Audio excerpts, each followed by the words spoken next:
It has now been 6 weeks since the Affordable Care Act's new marketplaces opened for business.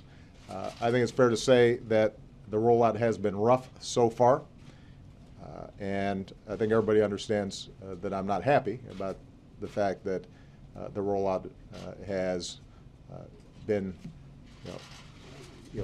wrought with a whole range of problems that I've been deeply concerned about. But today I want to talk about what we know after these first few weeks and what we're doing to implement and improve the law.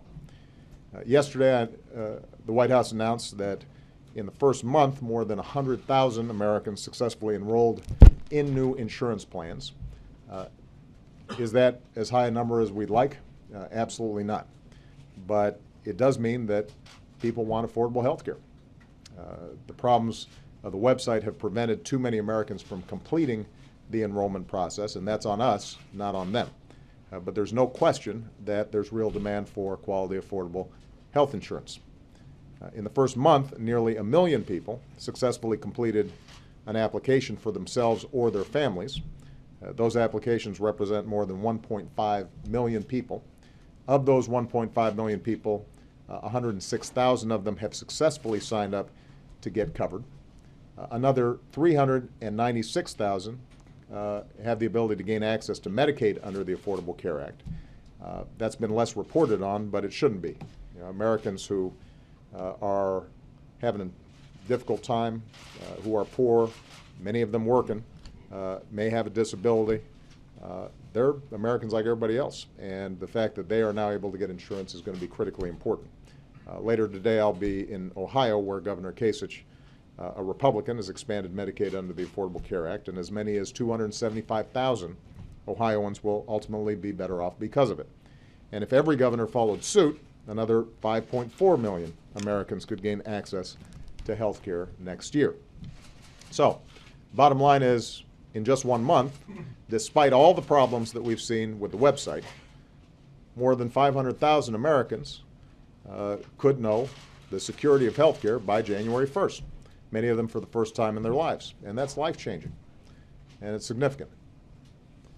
That still leaves about 1 million Americans who successfully made it through the website, now qualified to buy insurance, but haven't picked a plan yet. And there's no question that if the website were working as it's supposed to, that number would be much higher of people who've actually enrolled. So that's problem number one, making sure that the website works the way it's supposed to. It's gotten a lot better over the last few weeks than it was on the first day, but we're working 24/7 to get it working for the vast majority of Americans in a smooth, consistent way.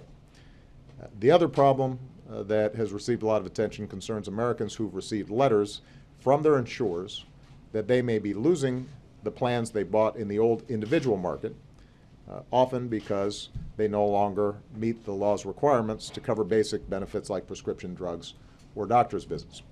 Now, as I indicated earlier, I completely get how upsetting this can be for a lot of Americans, particularly after assurances they heard from me that if they had a plan that they liked, they could keep it. And to those Americans, I hear you loud and clear. I said that I would do everything we can to fix this problem, and today I'm offering an idea that will help do it. Already, people who have plans that predate the Affordable Care Act can keep those plans if they haven't changed. That was already in the law. That's what's called a grandfather clause. It was included in the law. Today, we're going to extend that principle both to people whose plans have changed since the law took effect and to people who bought plans since the law took effect.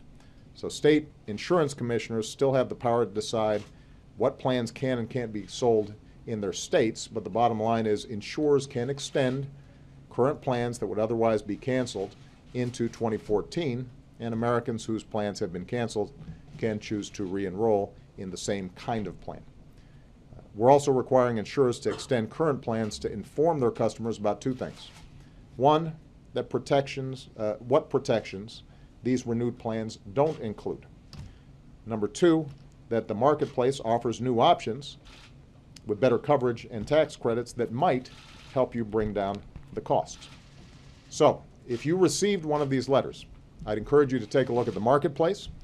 Even if the website isn't working as smoothly as it should be for everybody yet, the plan comparison tool that lets you browse costs for new plans near you is working just fine. Now, this fix won't solve every problem for every person, but it's going to help a lot of people.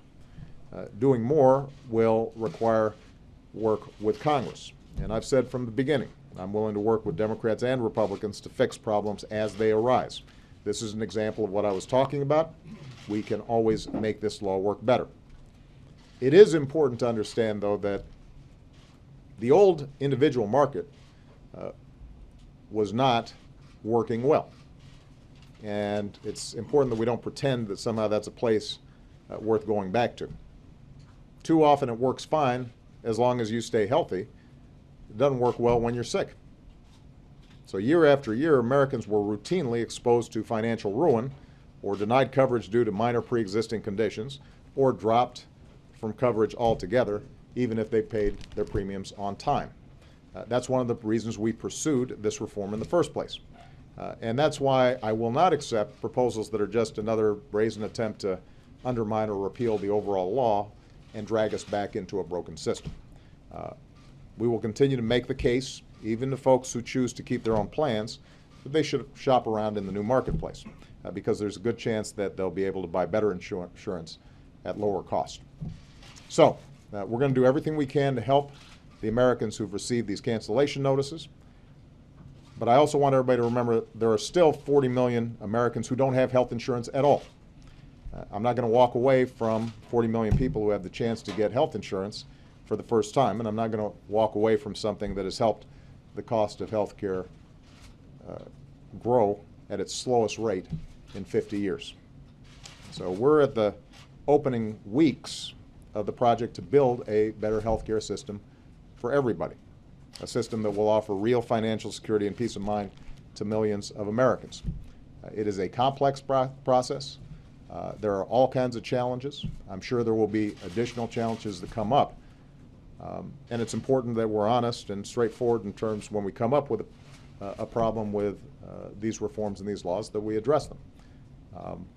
But we've got to move forward on this.